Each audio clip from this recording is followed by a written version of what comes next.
Y'all know what's going on. It's time for another episode of Doing Time with Joe. I'm your host, Joe Baker, and welcome to the show, y'all. Listen to me. I'm going to pick right up where I left off. Pamela had agreed to take care of the business for her father without knowing exactly how. She knew what he had said and she knew what she had imagined it to be, right? But think about that. 16 years old. Understanding what that means intellectually and actually understanding what that means in actual practice in doing that, two different things, man. Two different things. And how low can you go as a father? Think about that. But see, that's what this lifestyle will do. But I ain't going to get off into that. I'm going to get back to the story because I know y'all want to hear the story. Now, here it is now. Check it out. So, Tyrone makes the call to cousin him, right? And tells him what the business is. I'm going to send my daughter through there. And I need somebody, a woman, to explain to her what it is that she has to do. Now, let me tell you something. Check this out. Cousin him even tried to tell him, look, man, why you got your daughter? We got a good move. Leave it at that. He was like, no. He said, I'm trying to cut off the having to pay dude in here. So cousin them, they about their bread, but at the same time, man, they like, man, this ain't straight. They telling him, this ain't straight, man. You don't want to do this. This ain't how you want to do this. You feel me? This your own blood. This your daughter. And she's a child. You feel what I'm saying? You don't want to do that. And besides, think about this. They trying to convince him she don't even get to drive up there by herself. So whoever you got come bringing her up there, you putting them at risk. He said, man, I don't care nothing about that. I don't care nothing about that. All he did, he was just trying to make them understand he wanted what he wanted. He didn't care nothing about who got hurt, nobody. So at the end of the day, they were like, all right, we'll have Gal, explain it to her, you know what I'm saying? Everything will be straight. You want the same thing? And he was like, yeah. So they said, I got you.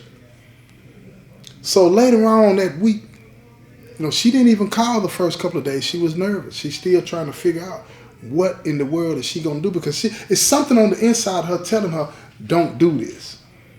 But see, all of those years of her daddy grooming her, listen to what I'm saying.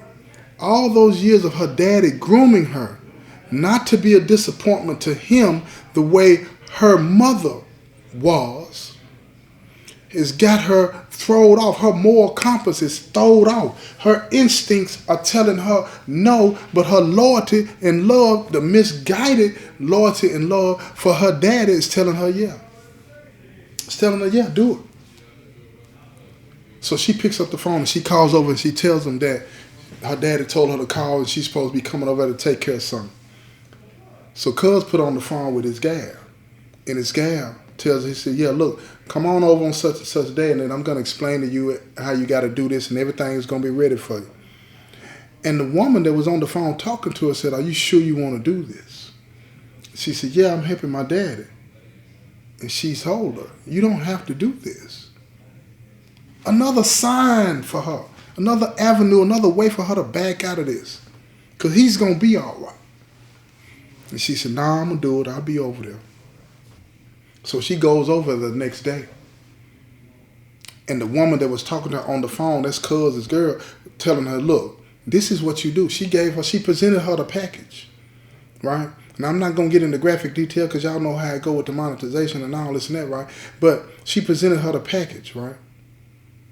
And it was the black tape wrapped all around it, but at the same time, it had, a condom on it, right? Condom on it. And she even told her how to do it. And see, Pamela had a problem with that. She had a problem with that. Because she told her, she said, she's never done anything. Use your imagination. 16-year-old child. You understand? I just want you to see the depths of what a person's mind will go to in here. Think about nobody else. Nobody else. And now his daughter's conflicted. So she asked the lady to help her. so she can be ready. And she does. And she does. And her first experience of that was not with a man. It wasn't with a man. It was with a pack. And it hurt her. And she cried. But she didn't want to disappoint her daddy. The low down, dirty dude that he is. She didn't want to disappoint him. So she took care of the business. She took care of the business. And she convinced her mother to drive her out there. And she had already been told, when you get out there and after you get in, to go to the restroom, do this, do that, and put it here, put it there. She'd been told to do all of that. But when she got there and she did all that, she came out, she sat at the table, she was hurting. And her mother knew her daughter, so said, "What is wrong with you?" And she said, "Mom, I want to go home." She said, "Mom, I want to go home." So her daddy was like, "Baby, you're going to be all right." She looked at him, and for the first time, she saw his face. She saw his face. She saw who he really was and what he was really about. And her mama said, "Tell your daddy bye. We're getting ready to go." So Pamela, she just got up from the table. She hugged him half-hearted, put her head on him, and she said, "I love you, Daddy." And a tear ran down her face. And he said, "I love you too, baby girl." And he kissed her on her forehead. And he looked at her. But see, his concern wasn't all the way with her where it should have been. His concern was, where is the pack? Is she going to say something? Is she going to get me in trouble? He's thinking about all of those different things. He's not thinking about the well-being of his child. You understand? So they leave out. And when they leave out, they get out in the car. And Pam, she doesn't want to talk. She's not telling her mother what happened. But she's starting to evaluate some things. Her mind is flipping at her. 1,000 miles a minute. She's thinking about everything. But back at the prison, her daddy gets everything and everything is straight and he gets it back. And now he's happy. He's thinking everything is cool. He's not seeing, he couldn't understand what had just happened because he's on another level mentally. He's gone. So when Pamela and Ann, they get back to the house, Pamela goes into a room and she takes a shower and she gets in the bed and she goes to sleep. And while she's laying there, her mother walks in and she looks at her. And she sees her baby laying in the bed. And she walks over and she kisses and pulls the covers up and she sees that, she just got in the shower. So she goes to the dirty clothes hamper. She gets the clothes to take them to the washer downstairs. But when she gets downstairs, she notices that her clothes had blood on them. Her clothes had blood on them. And the first thing that hit her mind was that her daughter had come on and she wanted to go home. She didn't think what had really happened,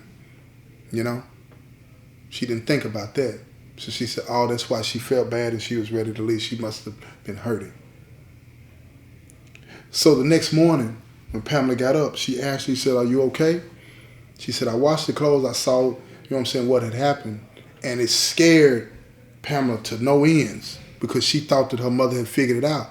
And she said, "What we'll do next time, we'll take some pads with us so that if this happens, again, you'll be prepared." And Pam said, "What are you talking about?" And she said, "You came on, She said, "You got to be prepared for that now, And she's like, "No, okay, that's what's up." And just kept pushing because she thought her mother had figured it out, but she hadn't. She almost wanted her mother to figure it out, but she didn't. So later that day, her dad called, and she accepted the call, and for the first time on the phone call, she didn't know what to say. She spoke, she said, "Hey, Daddy, how you doing?" And he said, "I'm good, baby girl, everything went okay, thank you for doing that." He said, "I'm going to send you such and such and all that." And she said, "No, you keep it." He said, "No." He said, "No." He said, "That ain't how it works. We partners, we in this together." And it just made her sick to her stomach that he said that. She didn't understand what was going on, but her whole mind, her whole worldview of him was changing. It was changing. There was something going on. She just couldn't put her finger on it, but she still loved her daddy. She wanted to still remain loyal to her daddy. But she didn't feel right. She didn't feel right. She knew, or she felt, let me say it that way, she felt that this was crossing the line, but she didn't know how to explain it. She felt ashamed. She felt dirty. She didn't feel right. And it didn't seem as if he was picking up on that. And she started to evaluate her whole life. He's always been able to tell how she felt. But in this situation, he wasn't acknowledging that something was wrong. He wanted to push past that. He didn't want her to relish on that. He didn't want her to think about how this was making her feel too long, because if she did, it would cause him to lose out, and he didn't want that. This was benefiting him, not her. So he didn't want to acknowledge that this was wrong for her. He didn't want to acknowledge that this was hurting her. He couldn't see that it was damaging their relationship. He couldn't see that. But she was still blinded by that love for him and that loyalty for him. So she pushed past it. But it changed her. It changed her. She became more disruptive with her mother, more disrespectful towards her mother. She was getting in trouble at school. The coach was having a problem with her at practice. Now everybody's wondering what's going on. What is happening to Pam? What has something happened that we don't know about? So the principal and the coach and other teachers, they called and talked to Ann, and they told Ann, they said, something is happening. Something has happened to Pam. She's different. So when Ann was talking to him, she told them that there was an incident when she went to see her father, and that she came on. But that wasn't uncommon because she had been coming on since she was 13. But that's when Ann said she started to notice a change in her. She started to notice a change in her behavior. But they were like, well, that can't be it. Is there anything else that you're not thinking about that could have happened? And she was like, no.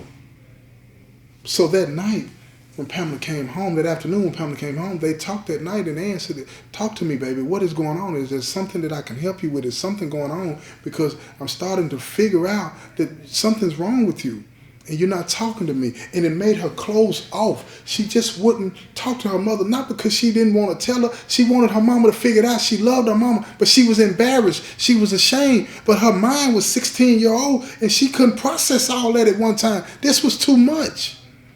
This was too much because the person that had hurt her was her daddy. It was her daddy. The person that she had come to love and respect and was going to be loyal to the end. It was her daddy, and her mind just couldn't accept that. So everybody else was going to get it. Everybody else was going to be tormented.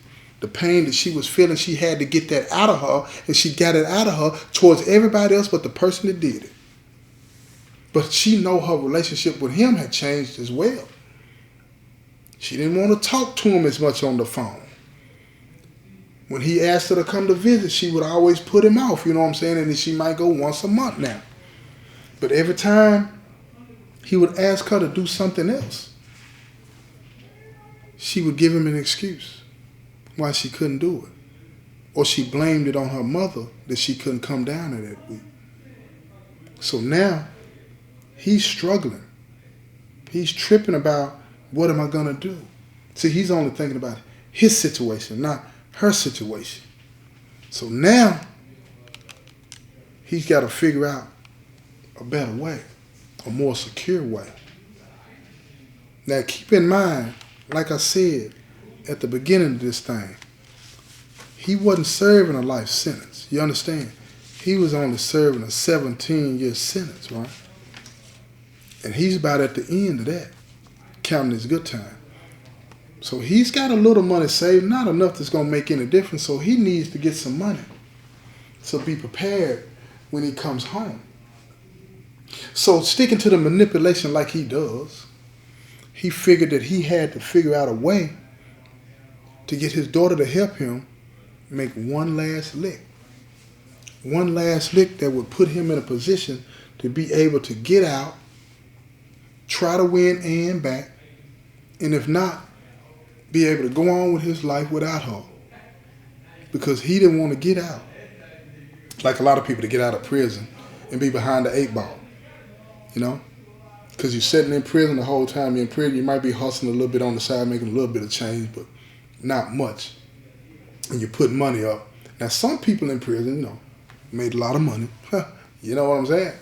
But the majority of people that's in here, that's hustling, everybody ain't making 5 and 6 figures, y'all.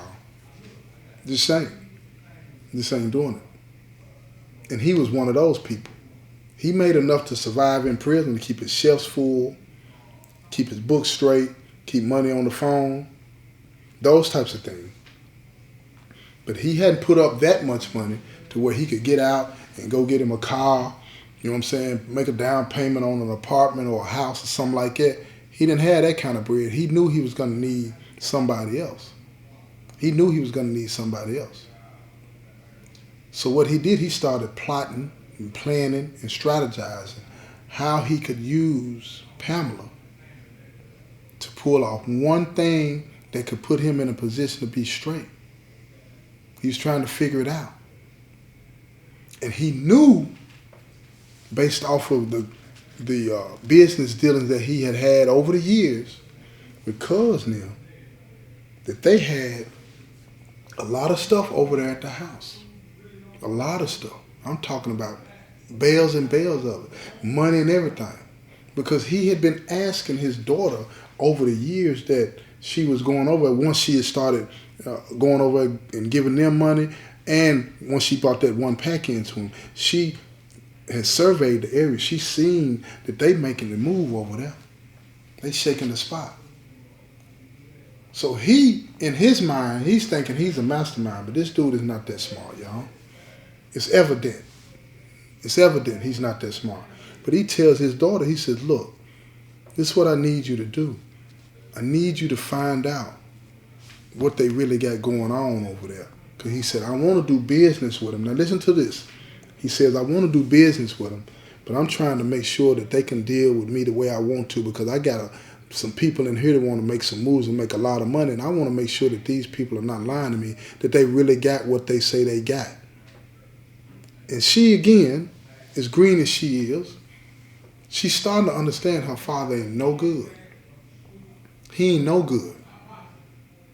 But she still loves him. And she wants to help him. She wants to be there for him.